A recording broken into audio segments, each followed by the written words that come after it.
Have you wondered how much protein you should be getting in every day during perimenopause and menopause to lose weight and to maintain and possibly build muscle mass?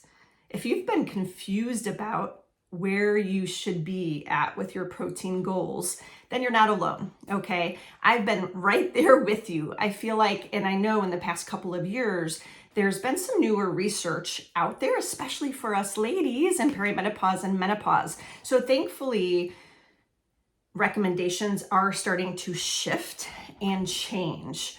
And I had so much fun digging into hours and hours of the research to get clear and specific on how much protein you should be having as an individual in your day-to-day life. So I've saved you hours of time and frustration and going down all the rabbit holes because I have been totally nerding out on all the science, and I can't wait to share that today with you.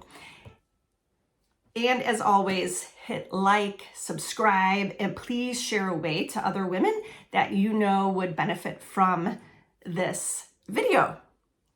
I'm Nicole Dalton. I have been a physician assistant for almost 25 years, now turned menopause weight loss coach. I specifically work with women 35 and over to lose weight for the last time using real food, making it simple. And if you are curious what that looks like working together through my menopause weight loss coaching program, I would love to hop on a free call to see where you're struggling and what your weight loss goals are to create an individualized program for you. Hop on a free call. I will link that in the show notes. So let's dig in here. This topic on protein couldn't have come at a better time. In my current program with the women I am coaching, we are just starting a six week strength challenge. It's super fun. I have women in there who are using body weight. I have women in there who are using their own weights at home. I have women in there who are more advanced and going into the gym setting and really lifting heavy. So we have a variety of women across all levels in this strength challenge. And it's super exciting. And I also have been excited to learn some of the changes that is happening in the fitness world with protein recommendations as on the individual. Okay, so as I have been training for a half Ironman race, which is a triathlon, it is 1.2 miles of swimming, 56 miles on the bike, and then a half marathon at the end. This race is scheduled in July, and I have my own triathlon coach, which has been awesome. And as I have been ramping up my hours training every week, I have really recognized the necessity of protein in our diet. And whether or not you're an endurance athlete or working out hard in the gym, like a CrossFit gym, or if you have no desire to do any of this, that's fine. If you are in this for health and looks, you just want to feel better and look better and have more energy, right? You can do this absolutely from the comfort of your own home and looking at the difference each individual woman has with their protein requirements is super key here, okay? And I want to break that down for you here in today's video. And if you are wondering, what's the 6-week strength challenge, Nicole? I'm interested, I want to get started. Hop on a free call and I would love to walk you through what that all looks like. Okay, so let's just start from the beginning here, because I feel like the more you understand what protein is and what it's doing in our body, then just like the science behind it is fun to know, because then it makes you more curious and start to think about the food you're eating and actually what they're doing for our bodies, okay? So first of all, what is protein, okay? Protein is actually a macronutrient that is made up of, there's actually 20 amino acids. These amino acids make up protein, okay? And protein actually builds muscle via protein synthesis. But why focus on protein so much? Why are we so worried about protein? And I feel like you can go down every rabbit hole and every on social media. I know my social media feeds are filled with protein this, protein this. They're trying to sell protein supplements, protein shakes, right? This is all marketing. I feel like this group of midlife women and perimenopause and menopause, we're struggling, right? Not only with all these menopausal symptoms, but with this darn stubborn weight that just seems like it's not coming off, regardless of how much we're exercising or eating healthy, right? So those marketers know that, and they're targeting you and me to buy their products, buy their supplements. But don't get drawn into that rabbit hole. You absolutely don't need any protein supplements or protein shakes or protein bars in your life. You can absolutely get this all from whole food, real food in your eating habits and your diet, okay? Focus on protein. What is the big hype about protein, okay? So muscle is an organ of longevity. In fact, I've seen this new term that's coined, being under muscled.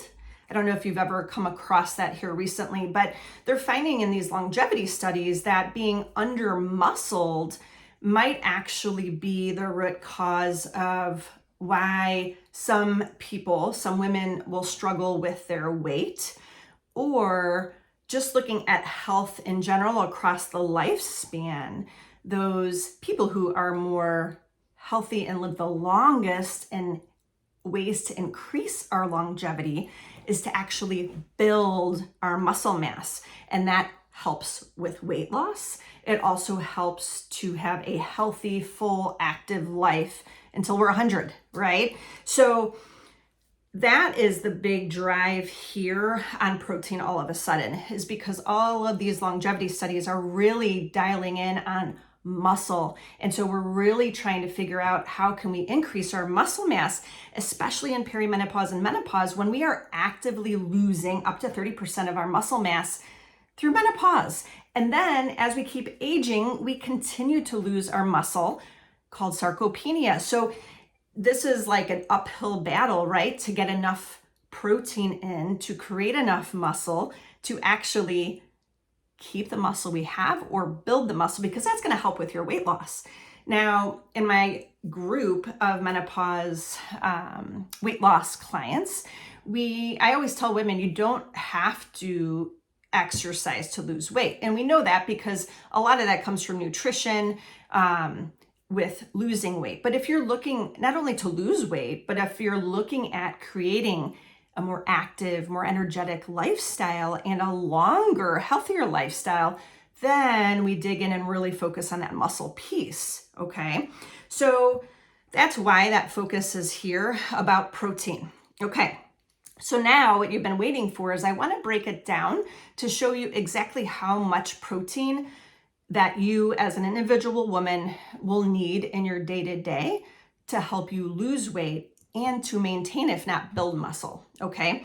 So the first thing here is if you are exercising, especially if you're doing intense workouts, getting the heart rate up, walking is great, and I want everyone to walk. But if you're doing a light walk, I think that's different than if we're really pumping the weights hard or really doing high intensity training or sprint interval training.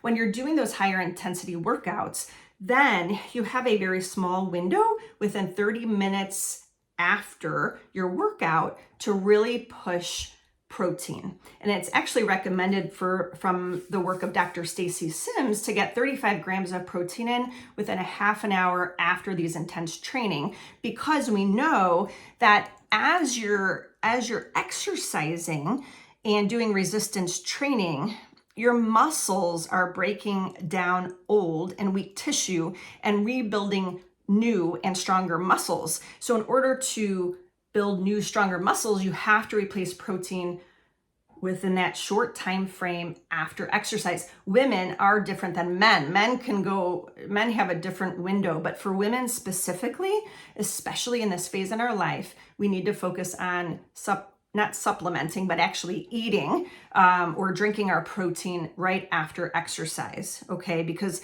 otherwise you're doing your workouts, your hard, intense workout, but then you're not reaping the benefits of building muscle mass if you're not fueling properly right after, okay? So that's the first thing. The second thing is I want to walk you through the current recommendations and the old recommendations, okay? So the current, which is also, I say, old recommendations that come out usually like every 5 years through from the RDA, which is the recommended daily allowance. So I want you to get a pen and paper here and just jot down these numbers, because when you look at them, you'll see a huge discrepancy in what's recommended for the general public. So the RDA puts out a recommended protein guideline for all Americans ages 18 and over, okay? They lump in us as a general population. There's no defining women versus men or perimenopause or menopause versus men, right? So these are recommendations for the general public, and these are recommendations for like the most minimum requirement that you will need to just like survive your day, like to get through your day, for your body to do what it needs to biochemically to actually just work through your day. So if you want the bare minimum, which is what the RDA recommends, it's actually 0.36 grams per pound, okay? And so I kind of did the math for you. For an example, just for sake of math over a video, if we use, let's use a woman that weighs 150 pounds, okay? Let's say that's your ideal weight. So if we take 0.36 gram per pound of weight, which is the recommended RDA protein requirement for every adult, okay? So we take 0.36 times 150, that gives us 54 grams of protein a day. So if you are just wanting to barely get by and survive your day, then get 54 grams of protein in a day if you're a 150 pound woman, okay? And you could redo the math according to what your current weight is. So now I want to walk you through, over the last couple of years, some of the newer research that is becoming more mainstream now, especially for perimenopause and menopause. And this is all based on research done through Dr. Stacy Sims, Dr. Gabriel Lyons, and Dr. Peter Attia. They are more in that longevity and that fitness space, okay? So they're coming from more individualizing these protein requirements in that space, okay? And their recommendation is actually 1 gram per pound of ideal weight. So write that down, 1 gram per 1 pound of ideal weight. So let's figure that out. So say you weigh in at 200 and your ideal weight is 150 grams. So for this calculation, you want to use your ideal weight. What is your ideal weight? So we're going to use 150 grams again. So this calculation is showing us that for a 150 pound woman, that ideally you should be getting in 150 grams of protein per day to not only just survive, right, but to thrive, to have tons of energy, to live an active life, and to maintain, if not build, muscle, right? We want more muscle because that's going to also help us with our weight loss and longevity, okay? So 1 gram per pound of ideal weight is where you want to be. Now, if you're like me and think, oh my gosh, how would I even get 150 grams of protein in a day? I hear you. I do feel like this is very challenging to get. And this all comes back into your specific goal, your individual goal, okay? I find that in the endurance space and the fitness space, when we have elite performers, who are competing, I feel like they're getting this amount of protein in a day. Okay. Now, if you're more like me and like the clients I work with, I find that most women, like that sweet spot is about 80 to 100 grams of protein a day. So I find that if you're intentional with your protein intake, that most women can hit that mark, 80 to 100 grams a day.